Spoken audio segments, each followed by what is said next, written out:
you go from going back to his corner until you have Chicago Cubs World Series champion manager and Joe Maddon. Thanks for coming on. How's it feel to be part of baseball history in 108 year course? This doesn't sink in, I don't think, yet. It's pretty special, obviously.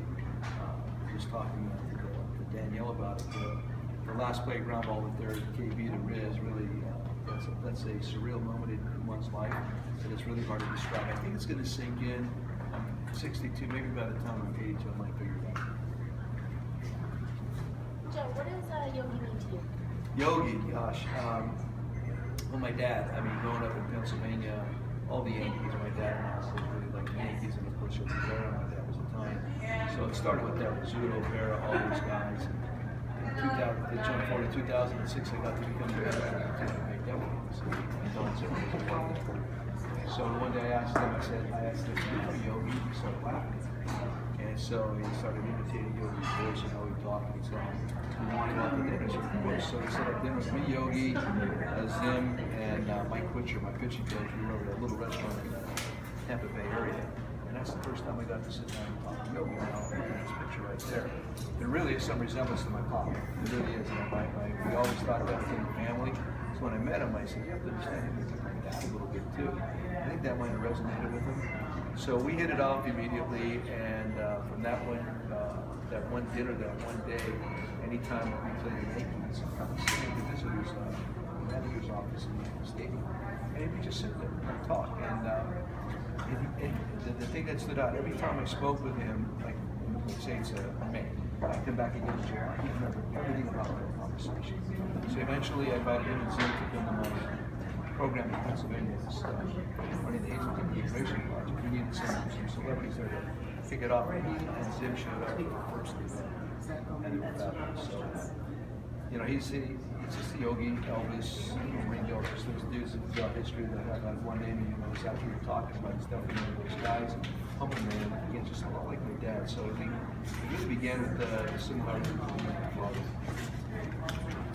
When you took this job, you must have known about the history that went along with it. Did you think, was there any hesitation in your mind that said, wow, this might be bigger than me? Oh no, I don't mean to sound pretentious, but that's never been the issue. It's baseball. It's baseball, and all the ghost stuff and the superstition stuff, that you can't control what people want to think. So that was never part of my concern. The part that was kind of cool was to be part of the team that won for the first time in 100-some years. That was much more relevant to me.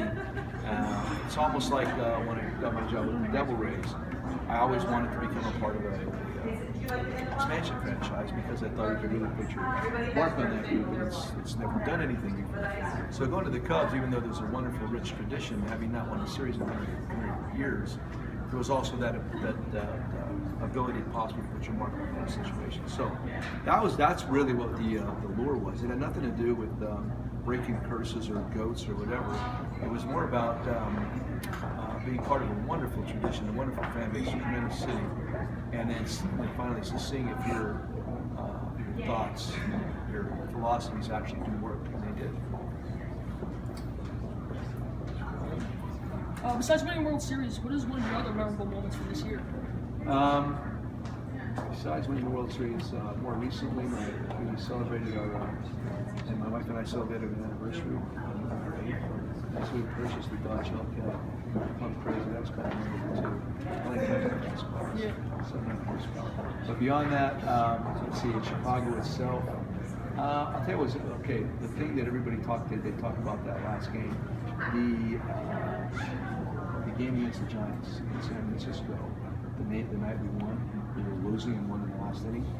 I was really concerned because of that game. If we had to go back to Chicago and face Grade, I don't believe we'd be standing here talking like this right now had that had happened, because we were really not good against Grade. So the other thing that stands out, probably, Javi's based it up the middle, Contreras' ground ball up the middle. Those really stand out beyond the actual World Series. Has it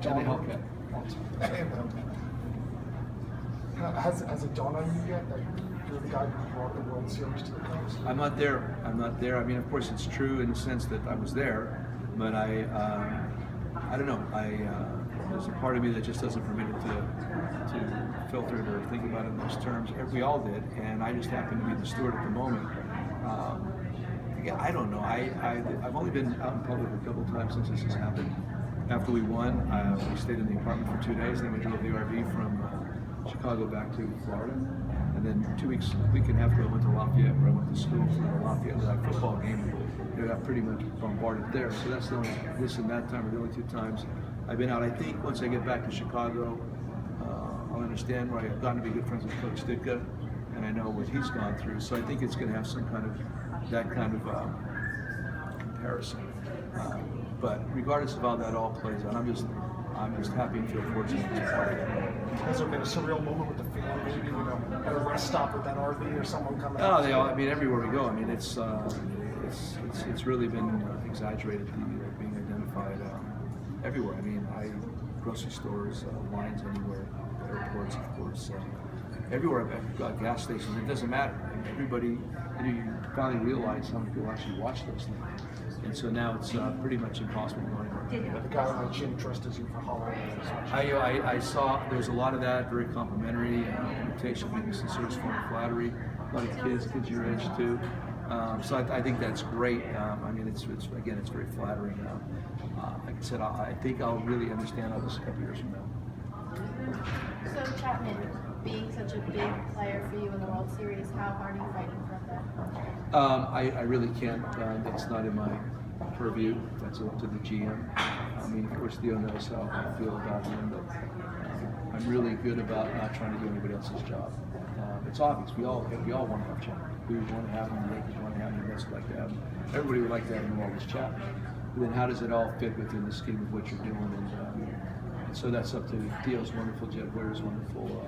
We have such a really good relationship and communication. So of course you'd like to have him back, but is it possible?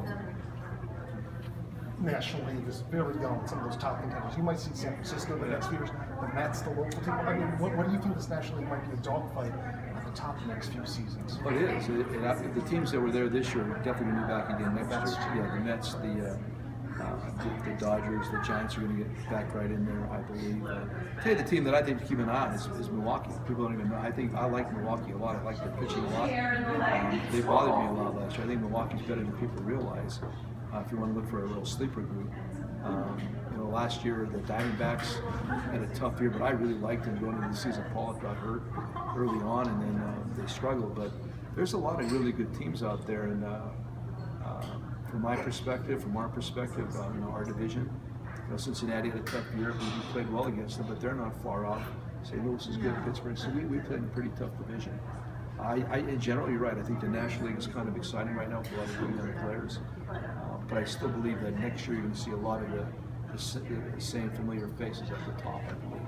I know you probably haven't had the chance to exhale yet and take this all in, but is it going to be harder maybe to repeat? Your team's going to be a marked team. Everyone's going to come out to get you. Then maybe breaking that 108 years and everything that went. It was all about embracing the target this year, man. It couldn't have been any more difficult. We were picked the very first day, and you're picked from the first day. You guys have never done it before.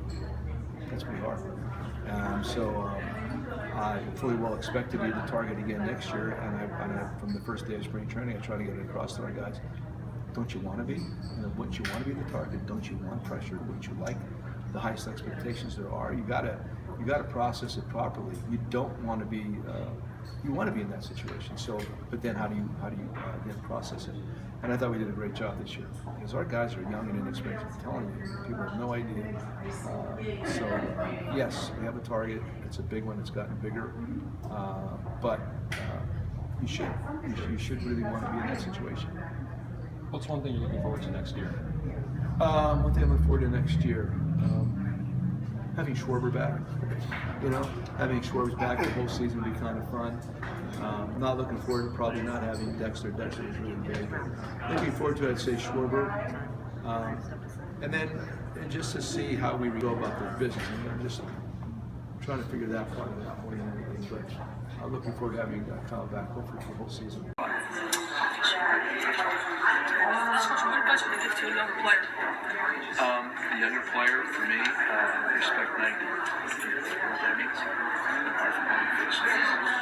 I really, there's not one manager alive, one coach alive that doesn't appreciate the player that plays 90. have to be the most talented, but if you play it hard and right every day, you get a chance. So respect, man. Pleasure, buddy.